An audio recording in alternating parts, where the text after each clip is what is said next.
Hey, welcome to Lead Up Podcast. I'm your host, Mike Harbour. Really excited that you joined me today on episode 495 of the Lead Up Podcast. Hey, before I dive into this episode, I want to ask you a favor. If you've been a listener for a while of the Lead Up Podcast, please share this episode, share our show with others. Go to the link where you listen the most, or if you watch YouTube, share it with others. Here's why.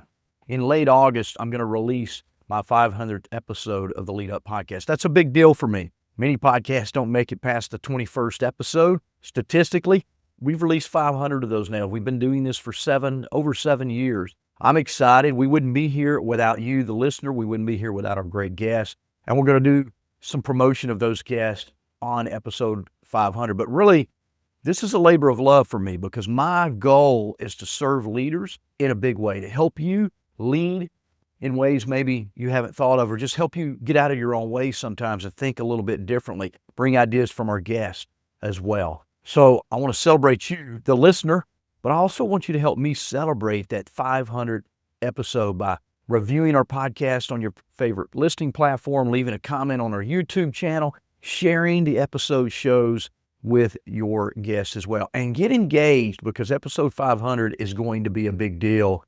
I'm preparing big for that message right now and can't wait to share it with you. So today on episode 495, we're going to talk about something every leader claims to care about, but rarely and very few truly designed for the human needs at work. Whether you're a leader in your department, and you can do this individually, or whether you leading an organization, you really need to do this for your entire organization. So here's the reality check for today's episode. Most leadership breakdowns don't start with bad strategy. They start with unmet needs. Across decades of research, we see that cultures rise or fall on leadership. Everything rises and falls on leadership. But not because people lack credibility, but because they lose security, they lose belonging, they lose recognition or meaning. We're seeing this all across the healthcare sector today. We've lost the true purpose and meaning of what healthcare is all about. There's low trust in our healthcare providers today more than ever. And it's not because people are bad people. It's not because healthcare providers are bad providers. It's just there's a lot of noise in the marketplace. And our job as a leader is to remove the noise, remove the static, create purpose, create a sense of hope, create a sense of vision for those that we lead. Today, I'm going to frame this conversation around Maslow's hierarchy of needs. We're going to go way back into Psychology 101 and talk about those hierarchy of needs, but we're going to view it through the Harbour Resources lens. We're applying it to modern leadership, culture, and high-performance teams. This isn't just about theory. We're defining a cultural operating system, the invisible architecture of elite leaders that they use to drive performance, to drive behavior, and to improve trust at scale. We call this the elite leaders culture hierarchy. So let's dive in. I know if you've studied psychology at all, you understand those 5 needs that Maslow described to us. We're going to go through each one of those, and I'm going to apply them to today's workshop. We're going to walk through each of these 5 levels. We're going to look at them not as abstract concepts, but as core cultural systems that elite leaders must build, protect, and reinforce, and what happens when they're ignored as well. I want you to grab a pen and paper. If you're a CEO, here's what I want you to do. I want you to stop this episode right now. I want you to gather your executive team. Get at the executive table, buy them lunch, and listen to this together. Go to my YouTube channel, watch it together. And I want you to look around the table and say, where are we at in this? How would we grade ourselves as an organization? Are we doing this well? Do we have cultural issues? Do we have turnover issues, retention issues? Do we have performance issues or customer experience issues? If you do, there may be some things in this podcast that you need to get real about, get clear about as a leadership team and work to improve these areas. So let's dive into these 5 levels. And when Maslow's first level, the basement, the foundation is survival needs. So at level one, I call this operational stability. This is the foundation. What does it look like for you? First of all, it looks like fair pay. Look, in most organizations today, we're doing a fairly good job of that. We're paying fairly based on the market. Now, you can't control economic forces and governmental forces, and maybe the cost of living and inflation is out of your control right now. But when you look across the board in your culture, when you look across the economy and the jobs in your marketplace, when you look across the industry and compare them to other industry competitors, where are you at? Is there fair pay in that? Are you paying your people where they can at least take care of their bills, take care of their family? Do they have good benefits? Those types of things. Also, some foundational things would be predictable schedules. This is what we love about healthcare, right? Many people join healthcare because there is fair pay, there is predictable schedules. Now, I'm a believer today that predictable can also mean flexible.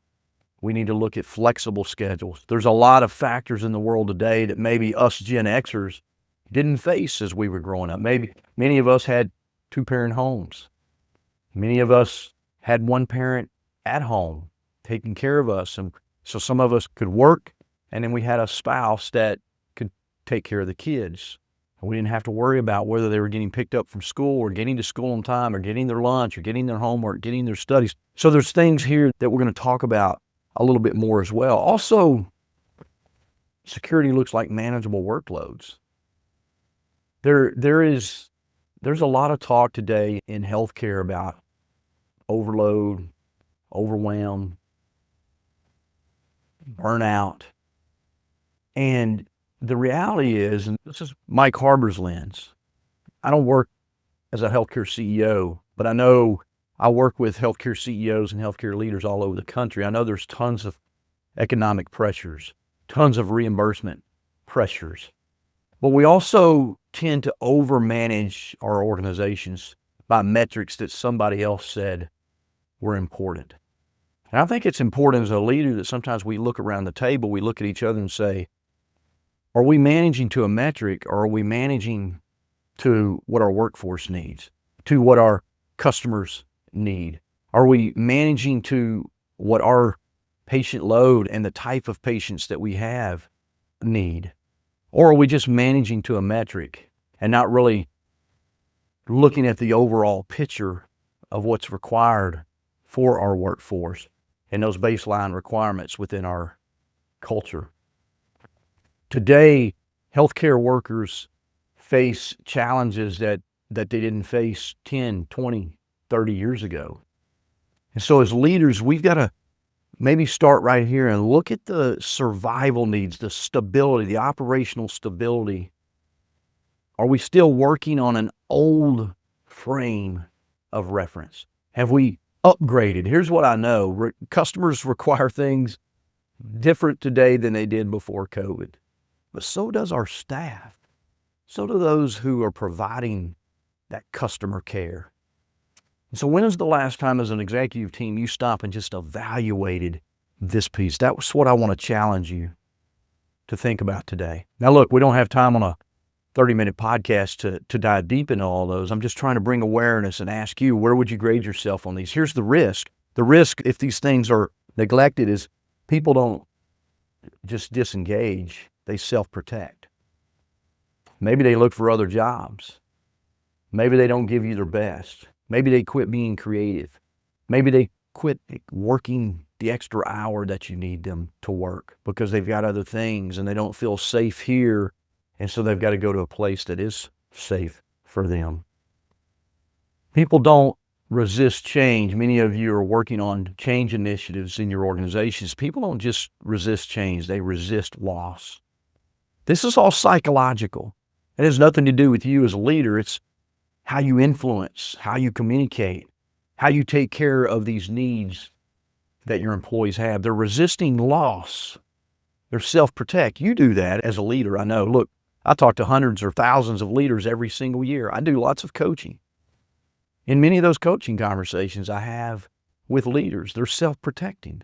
You may be one of those, self-protecting. They're talking about, maybe I should go look for another job because I'm not sure that I'm safe here. I'm not sure that I have stability here.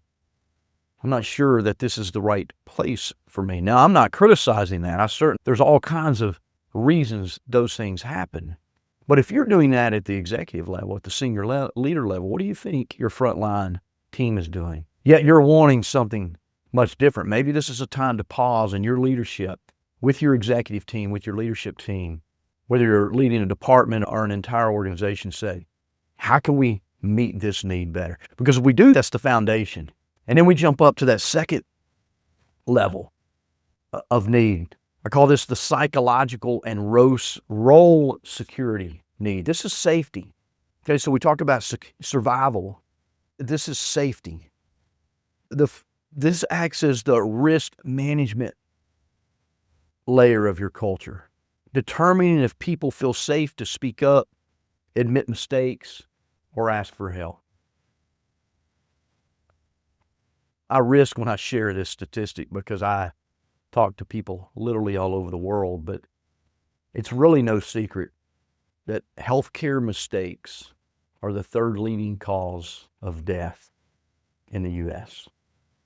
Now, we have lots of challenges in America. As I record this in America, and if you're listening across the world, we have lots of challenges. But we also have great opportunity in front of us. This is where leaders rise. This is what I believe elite leaders do. They don't just settle with the status quo. They don't just settle with the mistakes that are there. They create a culture where people feel safe. I've been in organizations where mistakes have been made. Look, I make mistakes every day. But the reality is, in healthcare especially, mistakes can be fatal. And if we create a place of fear, where people don't feel safe to speak up, if they don't feel safe to challenge their leaders, they don't feel safe to challenge decisions, mistakes continue to perpetuate. And that is a danger zone for you as a leader, because ultimately I believe you as a leader are responsible. Look, one of the greatest lessons I ever received in leadership, I was a young leader. I was in my mid-20s.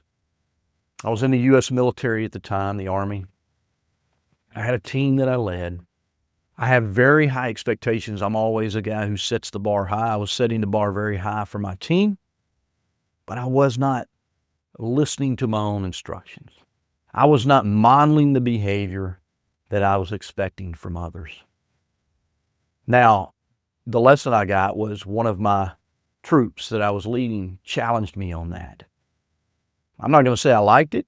I had a rank on my shoulder. It was a risk for that individual to do that. But it was one of the greatest lessons I received because I had created a culture that was safe. Now, truth be known, I'm an entrepreneur. I've been self-employed for 20 years. One of the reasons is because I like to challenge authority. I did that in the military often. I challenged authority. Not because I didn't respect people. I have a great deal of respect for those in authority. But also I'm going to challenge it, because if I see someone say one thing but do another, I'm going to challenge that. And I created an environment where my team could do that as well. I created a safe environment. They felt safe to question me on my decisions. Now, certainly there are times where a decision has to be final as a leader, but you got to create buy-in. You got to create buy-in so that people feel safe to go do that and know that you have their back and you're not going to throw them under the bus. Psychological safety is not about being nice. It's about enabling performance, making it safe for people to make mistakes. Now, if you're doing brain surgery, please don't make a mistake. If you're doing heart surgery, be perfect. But the reality is, in most leadership and most jobs, 95% of everything that we do has room for some mistakes. And mistakes are how we all learn. Mistakes are how we all grow. Now, those things have to be addressed. That's your role as a leader. Create safety, create a learning process from that, create some reflection. This creates safety for those that you lead. You're going to get more out of them. They're going to be more engaged. They're going to follow you further. Fear doesn't create accountability. It creates silence. One of the worst positions you can be in as a leader is when people stop talking to you, stop sharing things with you. When there's silence, you're in trouble as a leader. Never be afraid to hear bad news. I don't like bad news. I'm an optimist. I believe in a great future. I believe despite the challenges we have in the world today, our future is bright. Maybe I'm over optimistic. I don't know, but that's just the way I live. That's the lens through which I see the world. I hope you do the same, but I also can't be so optimistic that I'm not willing to hear bad news. I'm not willing to hear the truth. It's my job to parse through that and know whether it's true or not. Now, the reality is some people, the sky's falling always. Now, we don't want to stop listening to them. We just need to learn to parse whether their perspective is reality. That's your job as a leader, but we want to create a safe place to do that. The third level, so we're building this pyramid, right, of the hierarchy of needs. We talked about the survival needs. I call that operational stability. We talked about safety needs, which we talked about psychological and role security, creating a safe place.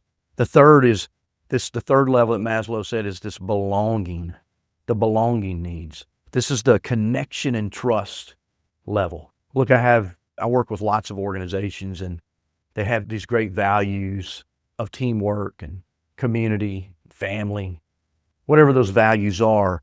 But this is the relational infrastructure. This connection and trust is relational infrastructure that determines whether your team focuses on collaboration or self-preservation. I've been teaching and studying leadership for a long time, 30 plus years now. I read my first leadership book when I was 23 years old. That's over 30 years ago. I'm 56. I've been a student of leadership, a student of teamwork, a student of communication for 30 plus years now.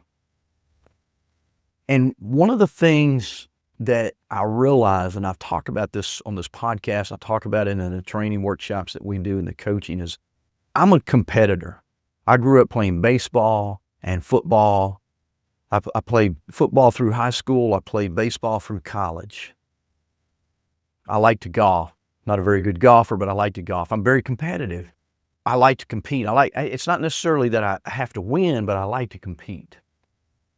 And competition oftentimes is about me. I got to win. It's about me. I want to be the best. And that's a lot of what it was when I was growing up. I wanted to be the best baseball player, the best football. Now, I wasn't those things, but I wanted to be. We compete for the best grades, the most scholarship money, all of those things, right? We're raised to compete with one another. And then we get out into the real world, our professional life, and we're told to be a good teammate.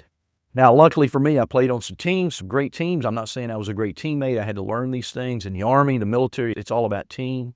But we still bring this conditioning from our childhood to compete, be the best, hold other people down. And when you get into leadership, if that's the mindset that you have, you're going to fail. You're going to struggle. You're going to create this lack of trust. I write in my book, Quit Losing Talent, the expanded edition. I talk about tactical praise and toxic praise in that. And one of those forms of toxic praise is competitive praise, where I compare, or comparative praise, where I compare one person to another. That creates a break in trust. It makes people feel less than valued, others more than valued. We create a gap in belonging. You can read more about that in my book, Quit Losing Talent. Just grab a copy on Amazon. Love for you to have a copy. But again, the leadership lesson here is for you is, where do we do that? Let's compete as an organization against ourselves. Let's compete as a department against our values. How do we live our values out? How do we show up when it comes to our values? Not how are we doing against the competition, not how are we doing against one employee against the other. Even at annual review time, we should never be comparing one employee to another employee at annual review time. It should be comparing that employee to themselves over the last 12 months. If you did a great annual review and you did great coaching over the last 12 months, you should be comparing them to themselves, not to the other employees that they have. If you do what I just said, where you create comparison, you're violating belonging and trust. And the risk of that is people feel handled. They don't feel heard. They don't feel valued. And we're going to lose those people. Maybe they don't physically leave because they can't, but they become disengaged and they give you the bare minimum. I have many leaders ask me, how do I motivate my employees? I don't believe it's your job to motivate, but I do believe it is your job to value and to create engagement. Inspire them to be part of something bigger. That's your job as a leader. Motivation is an internal thing, but it's often driven by external feedback, external inputs. And so my question to you as a leader is, where are you inputting motivation? How are you inputting engagement? How are you inputting value? How are you empowering your team to work their best, be their best, and be truly engaged employees? Let's look at level 4, the esteem needs. Again, we're just walking up this pyramid of psychological needs, hierarchy of needs that Maslow wrote about 50, 60 years ago, 70 years ago maybe. And my challenge to you as a leadership team, as a leader, where are you? If you were to rate yourself 1 to 10, what score would you give you? A, B, C, D, E, F. What score would you give yourself? Where do you need to improve? What could you do better? Maybe you need a partner, someone like us, to come in and help you create more infrastructure around these things, create more tools, create leaders who believe in these same things as well. This is where you're going to do cultural development next year. Here's the level 4, this esteem needs. This is about recognition and contribution. Recognition and contribution. We're going to talk a little bit again about tactical praise, but recognition is the primary signal that tells your team what truly matters in the organization. I want you to think about that for a minute. It's the primary signal that tells the people on your team what truly matters in the organization. If you only recognize their mistakes, then what matters is perfection. You're expecting perfection. You're not expecting growth. You're not expecting them to get better. That's something you might want to dig deep into. Where our focus goes, our energy flows, right? If we only focus on the failures that people make, that's where our energy flows. And it's the energy that, like energy, attracts like energy. So we get a team of critics, not a team of collaborators. We get a team of perfectionists. Perfectionists get stuck. They never really get better. They just get stuck because they're trying to be perfect, which means they won't do it anymore because they don't want to make a mistake. Look, all of these things are psychological. These are, as a leader, you've got to be part psychologist. What's the last book you read on how people think, how people behave? The Lead Up Podcast is a great place to learn some of these things, but look, we're not diving deep. We're sharing just 40,000-foot view. My challenge to you is to spend some time to grow yourself, grow your understanding of this, and how can you input better? The risk of not paying attention to the recognition and contribution, positive contribution of others, is that high turnover often happens because of bad play. Not because of bad play, but because employees feel invisible. We spend a lot of time, there's the Pareto principle, the 80-20 rule. We spend a lot of time often as leaders, we put 80% of our time into our low performers, trying to lift them up, and we we neglect the high performers. High performers need to feel valued as well. They may not need as much of it, but they want to feel seen. They want to feel valued. They want to be recognized for the great work that they're doing. You can lose a high performer who you thought was loyal to you because you didn't spend time coaching them, developing them, listening to them, hearing them, encouraging them as well. Tactical praise is a tool. We also write about talent lock conversations, C-squared conversations in our book. These are tactics that we teach leaders to meet these recognition and contribution needs, these esteem needs that every one of our employees have.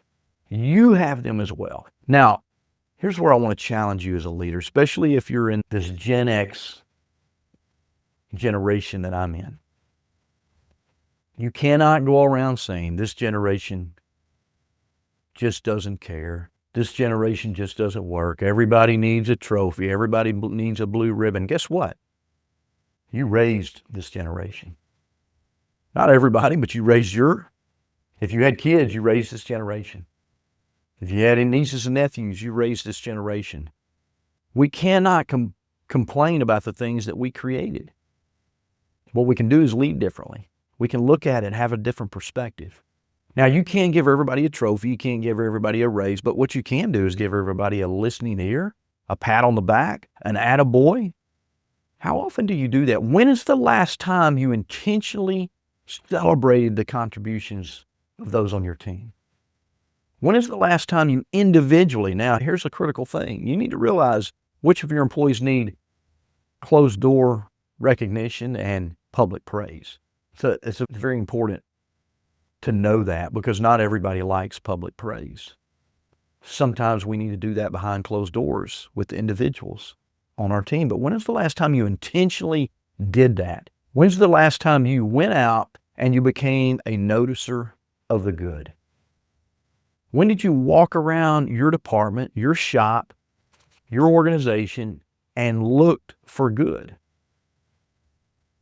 Or do you wear the critical lens and you walk around and look for things people are doing wrong? I'm not saying as a leader, look, I'm a perfectionist recovering. I believe in excellence. I believe in getting better. I'm allergic to the status quo. But I spend more time looking for the good than I do the bad. That's paid big dividends for me. I never settle. I always challenge my team. If you were to talk to my team, let's don't just check the box. Can we do better in this? How do we make this better? How do we serve our clients better? How do we push and challenge people a little bit more? I want that to happen, but I want to be a noticer of the good as well. I got to put deposits in that bank. What leaders notice, people repeat. What gets celebrated gets replicated. Maybe you've heard those two quotes before. How often are you celebrating the things that you want to see more of versus how often you're criticizing the things you want to see less of? So let's look at the final piece here. Self-actualization. That's the tip of the pyramid that Maslow wrote about. This is purpose and growth impact. Again, I'm trying to make this real world for you. Purpose and growth impact. This is the layer that transforms your culture from a retention tool into an elite performance system. When you can connect people to their purpose. Look, my mission, when we talk about the Harbour Resources mission, is to deliver excellence in leadership and personal growth. My personal leadership mantra is this: when I was made a leader, I wasn't given a crown. I was given the responsibility to bring out the best in others, to help people perform at another level. And I seek look, I'm self-employed, I'm an entrepreneur, I got to get paid, right? But my main driver is not money. My main driver is helping people perform at a higher level, helping companies perform in a better way. My son Clayton and I, we just talked about this yesterday in one of our meetings. He's my director of operations. Nick, everything that we do is always about how does this help us help more people? How does this drive performance? How does this drive elite leadership? This is how we self-actualize. This is purpose and impact for us. It drives the growth that we want to experience in our organization. When's the last time you as a leader sat down with your team and talked about the purpose of their work? Not the job they have to do, not the task they have to do, but the purpose of their work. Look, I'm mostly talking to healthcare industry people here. That's where we do most of our work, is in the healthcare and hospital space. When is the last time you talked to an employee about how the work they do impacts the lives that they touch? Now, I know you have good intentions, but when did you last do that? This should be a daily conversation, by the way. In some way, I don't want you to be a robot, but you should daily be connecting every task, every thought, every behavior to the purpose of the work. When you do that, it helps people see a bigger impact. It inspires them despite the overwhelm, despite the burnout. When you can do that as a leader, that's next level. That's elite. When's the last time you sat with self, had a meeting with self, and thought about how you can say something different to connect? You got a challenge and you want people on your team to perform better, but you're going out and saying, we're failing in this metric. We're failing in this metric. We're below standard in this metric. This is what I see a lot in leaders. They point out the negative. It reminds me of a story in a book. I've mentioned this probably many times on this podcast. There's a book I read, Psycho-Cybernetics. It reminds me of a story in that book. Mom's teaching her son how to drive. She's yelling at him, hey, watch the curve. The son runs into the curve. She's pointing at the danger. She's pointing at what she doesn't want. Instead of, hey, watch the road. Look out in front. Here's where we're going. Look, when you put your GPS coordinates in, you put your destination in. You don't plug in all the obstacles that you want to avoid. Now, the GPS points those out for you, but you put in the destination. When have you done that with your team? When have you inspired them for what the future looks like? When's the last time you had that conversation? That's where I want to leave you today. Begin with the end in mind. Meet these needs. Meet these 5 needs: the survival needs, the stability needs, the belonging needs, the esteem needs, self-actualization, but begin right there. You want people to go there with you. This is where elite leadership begins. Stephen Covey, that first book I read when I was 23 years old was 7 Habits of Highly Effective People. One of those habits is begin with the end in mind. Stuck with me. Still always trying to begin with the end in mind. Now, that gets me in trouble sometimes because I like to play in the future instead of in the present. I'm not saying stay there. I'm saying start there and then come back and say, what's the story I need to use to inspire people to go there with me today? Look, as we wrap up, I want to leave you with a core takeaway. Elite leadership doesn't start with a grand vision. It starts with building the conditions where that vision can be actually executed. So again, you can't stay there. You got to begin with the end in mind, but it starts with building the conditions to help us get there. That's why I say you got to begin there, but come back to present. What we've done is we've walked through this hierarchy of needs today. It's clear that if you want commitment, creativity, true accountability from your team, you can't skip the foundation. You've got to start right there in the security of them. You must build this operational stability, psychological safety, genuine connection, and meaningful recognition. Remember this, culture is what you put in, isn't what you put in a memo. It's what you say in an all hands meeting. Culture is what people experience when no one is watching. If you're seeing performance drops in your organization, stop looking for the strategy and start asking which level of the hierarchy is currently unmet.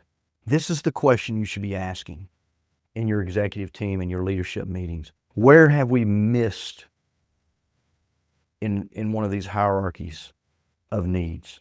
Because behavior is a signal of a problem that needs to be fixed. Behavior is a signal of a problem that needs to be mixed. The ultimate definition of what we do as leaders is simple but difficult. Leadership is meeting human needs at scale. That's what elite leaders do. Hey, I want to thank you for joining me on the Lead Up podcast today. Share this with your friends, re-listen to it, get your team around the table, score yourself on where you're at right now. And if we can help you as a leadership coach, reach out to us. Go grab a copy of my book, Quit Losing Talent. Make sure you share this with others. Make sure you get ready to listen to episode 500 as well that's coming in August. Thanks for being a great listener on the Lead Up podcast. Keep leading up.